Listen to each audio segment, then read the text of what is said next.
I took my Shahada officially on my wedding day, and I remember the experience. I had been introduced to Islam for many years, and it was such an emotional experience. It was, subhanAllah, I was surrounded by family, I was surrounded by friends. I just really connected. And then reality set in. And I realized to grow closer to Allah subhanahu wa ta'ala, I needed to address my former sense of self. I really needed to address my former life. Because you see, I'm a former prostitute. Since I was 11 years old, I've been struggling with eating disorders. I've been struggling with depression. I've been struggling with the concept of love. And today I stand in front of you as a survivor, almost. Because my path to Islam was lonely, but my path after was lonelier, because I was alone. And I couldn't connect to my former friends, my former lifestyle, but I couldn't connect to my new ones either, because I was ashamed of where I came from, and I was ashamed with the way that I lived my life before, and I didn't want to be shunned from this community. So, years later, I decided to write my revert story. And I wanted to be anonymous because I was afraid to be judged.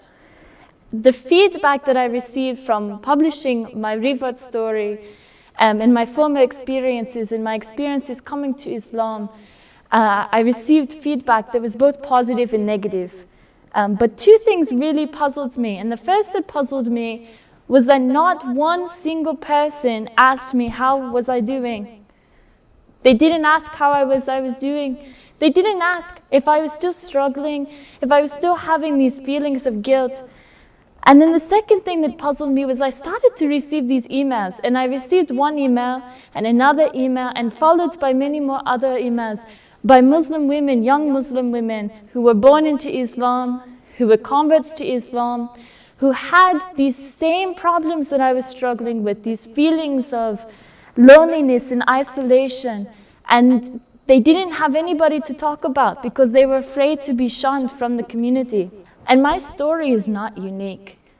My story is the story that's felt by millions of other Muslim women who struggle with depression, who struggle with love, who struggle with eating disorders and self-harm and substance abuse.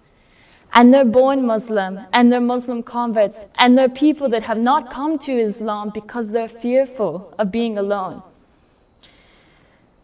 We are able to grow when we reflect. We are able to grow when we are able to see this transformation, to be documenting where we came from to where we want to go.